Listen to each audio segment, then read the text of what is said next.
سرخط خبرها در گذشت مؤسسه گواردیای ملی در کولوب 32 میلیارد روبل مهاجران برای پتنت و محروم شدن دختران از دانشجو شدن در افغانستان.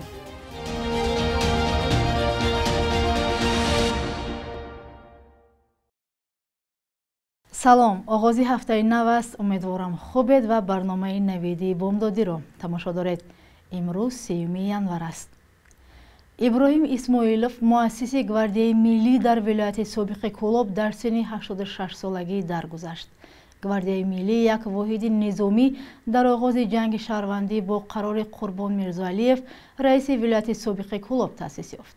بعدا در زمینه آن فرانت خلقی یک طرف جنگ شهروندی تاجیکستان پیدا شد. ایرج ابراهیموف نبیره ابراهیم اسماعیلوف روز 29 ینور در صحبت با رادیو آزادی گفت بابایش از بیماری قند رنج میکشید. با گفته او صبح 29 ینور فشارش یک بار بالا شد و دیگر به خود ناآمده درگذشت.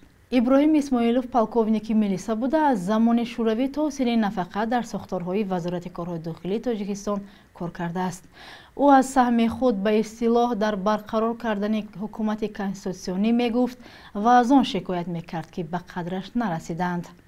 فرانت خلقی یک سازمان نظامی بود که در ابتدای جنگ شهروندی تأسیس یافت و مقابل مخالفین اسلامی در تاجیکستان می جنگید. طرفدارانش این سازمان را صلح‌آور می‌دانند ولی مخالفانش آن را آتش افروزی جنگ شهروندی می‌نامند. شهروندان خارجی که در مسکو با پتنت کاری فعالیت می‌کنند سال 2022 به بودجه این شهر تقریبا 32 میلیارد روبل اندوز پرداخت کردند. در این باره خبرگزاری تاس با استناد به ماریا باگریوا رئیس دپارتمنت سیاست اقتصادی و رشد مسکو خبر داده است. با گفته باگریوا این رقم در مقایسه با یک سال قبل 45% افزایش یافته است و این مبلغ رکوردی ثمره کاری 8 ساله نظام پتنت برای مهاجران بوده است. باگریوا همچنین خبر داده است که دوام 8 سال در مرکز بسیار صحوی مسکو با مهاجران کاری 3.8 میلیون پتنت دادند. این در حالی است که مهاجران تاجیک پیوسته از گرانی نرخ پتنت شکایت می‌کنند. بیشتر مهاجران تاجیکی که از این کشور اخراج می‌شوند یا پتنت ندارند یا مهلت پتنتشان سپری شده است. حامیان حقوق مهاجران میگویند سپردن پتنت یک نوع فشار به مهاجران کاری است چون آنها چند برابر بیشتر از کارشان انداز می‌سپارند. در روسیه حدود 1 میلیون مهاجر تاجیک است که اکثر آنها طریق پتنت کار می‌کنند. شروع از امروز 3 ینور وزیران و رئیسان اداره‌های دولتی تاجیکستان با خبرنگاران صحبت می‌کنند و درباره کارشان گزارش می‌دهند. خبرنگاران رادیو آزادی در آستانه این نشست‌ها از مردم پرسیدند که به منصبداران چی پیشنهاد شکایت دارند و چی پرسیدنی هستند. آن را نگار فضل‌الدین و اسکندر فیروز گرد آوردند. نشست‌های مطبوعات سر می‌شود، وزیرای رئیس‌ها با سوال‌های ما ژورنالیست‌ها جواب می‌دهند. شما کدام سوال می‌خواستید جوابش از آنها دانید؟ با کدام سوالاتون چی مشکل هست که اونا باید جواب دهند؟ دانشجویان شمارش کم شد. این یک طرف. دویم طرف مسئله اندوز بود. اندوز چی مشکل داره؟ اندوز انا سطح اندوز با کمتر کردن. فایل اندوز. تمام.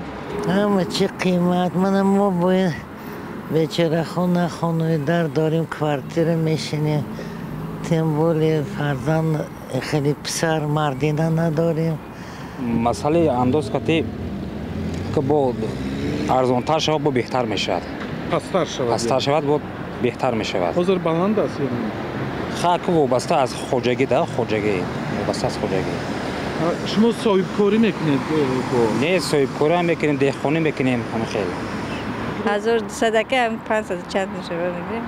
همون کم تو ما که چیزام شود که شکر میکنید. برای برامون در نایلوجه مونده. سام главный تینجو آبادی. امینش اساسیش امین دیگه از آدم وابسته. آدم کوشش کند میتوند زیادتر کردن. از خود آدم وابسته. به فکری ما نکن. Вот у меня Babylon, и он вообще беспонтовый. Слабый. Да. Хотите, чтобы скорость была лучше? Скорость, ну да, смотрите, там мегабайты слишком быстро тратятся. Это не очень. جای کار ندارم.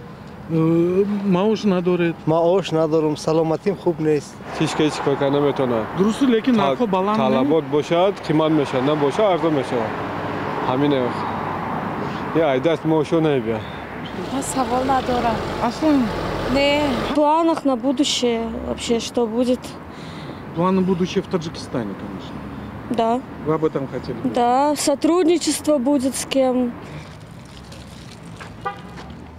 бинандагони азиз, шумо ҳам метавонед зери ин барнома савол ва пешниҳодҳои худро ки мехостед ба вазирону раисони кумитаҳо бидиҳед ба мо нависед.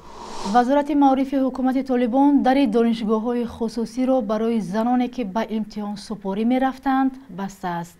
дар номаи толибон ба донишгоҳҳои хусусӣ гуфта шудааст ки агар занонро ба имтиҳонсупорӣ роҳ диҳанд дар додгоҳ посух хоҳанд дод. дар афғонистон 40 донишгоҳи давлатӣ ва 150 донишгоҳи хусусӣ амал мекунанд. имтиҳони қабул барои донишҷӯ шудан дар донишгоҳҳои афғонистон охири моҳи феврал бояд баргузор шавад. пештар дар моҳи декабри соли 2022 толибон вуруди донишҷӯ духтарон ба донишгоҳҳоро манъ карда буданд. ҳамзамон ба занону духтарон иҷозаи кор дар созмонҳои ҷамъиятиро надоданд. толибон аз рӯзи аввал ба духтарони синфҳои болоӣ иҷозаи таҳсил дар мактабҳои миёнаро надода буданд. ҷомеаи ҷаҳонӣ ин амалкардҳои толибонро маҳкум мекунад ва то кунун ҳеҷ кишваре ҳукумати ин гурӯҳро ба расмият нашинохтааст.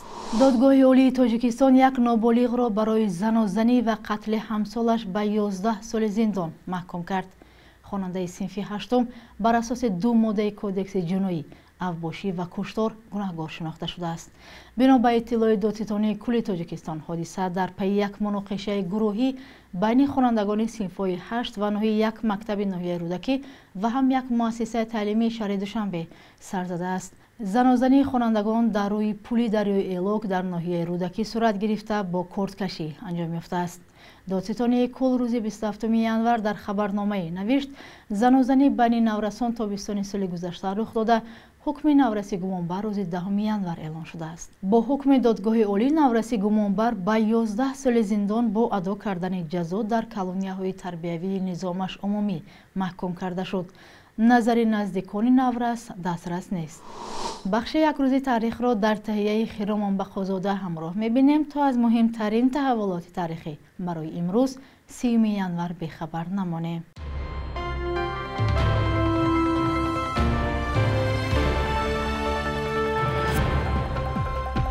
30 январи соли 1913 яке аз ҳунарпешаҳои барҷастаи тоҷик София Туйбоева таваллуд шудааст, ки барои рушди синемо ва театри миллӣ саҳми муҳим гузоштааст. духтари тоҷири бухороиву модари бошқирт аз мактабхонӣ машқи театр мекард ва баъди кор дар театрҳои Узбекистон ба Тоҷикистон кӯчид. дар 83 соли умраш дар даҳо филму намоишномаҳо аз ҷумла «Ман бо духтаре вохӯрдам» қисмати шоир Ҳасани Аробакаш Зумрат нақшбозӣ кардааст. бо як қарори ҳукумати шӯравӣ 30 январи соли 1930 тадбирҳои решаканкунии хоҷагиҳои кӯлакӣ дар маконҳои ташкили калхозҳо қабул гардид, ки зидди деҳқонҳои хоҷагидор нигаронида шуд. дар солҳои баъдӣ танҳо дар Тоҷикистон бо иттиҳоми мисли кулак, миллатчӣ, буржуазӣ, босмачӣ, мулло, душмани халқ ва дигарҳо беш аз 1700 корманди ҳизбӣ, хоҷагӣ ва сокинони оддӣ ба марг маҳкум ва зиёда аз 13 000 дигар зиндонӣ ё ба дарға шуданд. 30 январи соли 2018 дар Тоҷикистон бори аввал ба таври расмӣ ва дар сатҳи ҳукумат ҷашни сада таҷлил шуд. ҷашни садаро ки дар шоҳномаи Фирдавсӣ ҳам тараннум шудааст, дар давраи пеш аз исломӣ 50 рӯз пеш аз фарорасии иди Наврӯз ҷашн мегирифтанд. дар остонаи баҳор ин идро чун поёни торикиву сардӣ ва пирӯзии хуршеду оташ ва эҳёи табиат истиқбол мекарданд. сада дар қатори меҳргону Наврӯз ба феҳристи маросиму суннатҳои миллии мардуми кишвар ворид карда шуд. субҳи имрӯз дар бонкҳои тиҷоратии Тоҷикистон $100 амрикоӣ ба 1030 сомонӣ эваз карда мешавад. 1000 рубли русӣ бошад ба 147 ва дар баъзе бонкҳо 149 сомонӣ эваз карда мешавад. қурби расмии Бонки Миллии Тоҷикистон барои имрӯз 30 январ чунин таъин шудааст.